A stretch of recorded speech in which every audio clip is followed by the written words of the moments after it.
In the heart of Vietnam's dense, unforgiving jungle, Ho Van Than fled with his infant son, Ho Van Lang, as American bombs fell like fire from the sky. Their village had been wiped off the map, reduced to ash and silence. With blood in his mouth and fury in his heart, Than vanished into the green abyss, carrying nothing but a machete, a sling for his son, and an unshakable belief that the war was not over. Days turned to weeks. Weeks became months. Than did not return to civilization. He believed there was none left. He built a treehouse above the forest floor, using vines, bamboo, and tarps salvaged from abandoned crash sites. He dug traps, sharpened spears, and taught his son to see enemies in every sound. Lang grew up barefoot in mud, drinking from streams and killing snakes with his bare hands. He wore clothes made from bark and fibers. His first words were jungle sounds, bird calls, the snap of a twig. He never saw a road, never heard music, never met another soul except his father. Than raised him on a diet of silence, discipline, and survival. "The war isn't over," he repeated like a mantra. "They're still out there. They will come. You must be ready." Time forgot them. Lang learned to climb like a monkey, swim like a fish, run through thorns without bleeding. He saw animals as teachers and trees as allies. But as he grew into a man, questions formed in the silence. Who were they? What was this war his father hated so deeply? Why had no one ever come? Then came signs: a plastic bottle near the river, a metal spoon, a torn magazine page showing a smiling woman holding a glowing device. Lang showed them to Than. The old man grunted. Lies.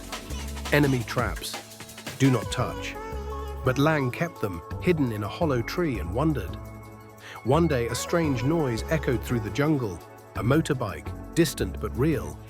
Lang crept to the tree line and saw men with bags and phones, no helmets, no guns, no uniforms. They laughed, they sang. Than refused to believe it. "Spies," he said. "Actors. The Americans are clever."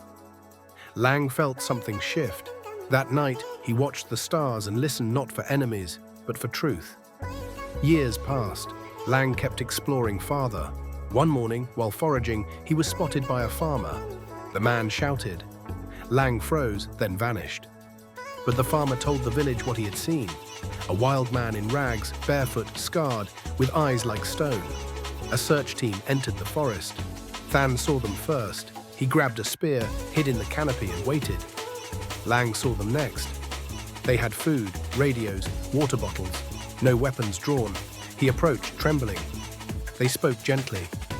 "We're not soldiers. The war is over. We want to help." Than screamed from the trees. "Lies! Get away from my son!" He leapt down, spear raised. Lang stepped in front of him.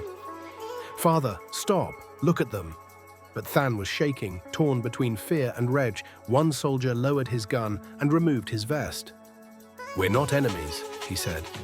Than collapsed in tears, his world unraveling. They returned to the village. Cameras flashed. News spread.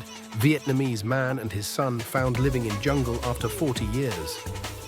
Lang saw a TV for the first time.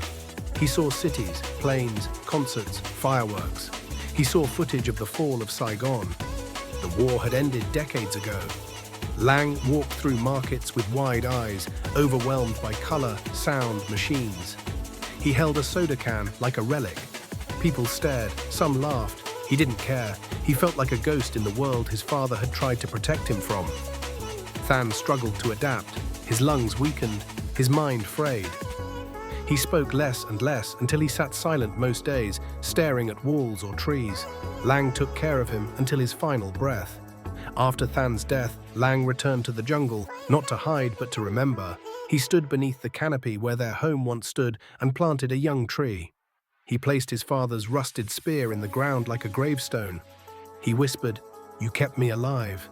I will carry the rest." The jungle wind moved through the leaves, carrying with it the echo of a life hidden. A war that never ended in one man's heart, and a son who finally stepped into the light. If you enjoyed the video and would like to see more content, don't forget to hit that subscribe button. Turn on the notifications button to never miss an episode.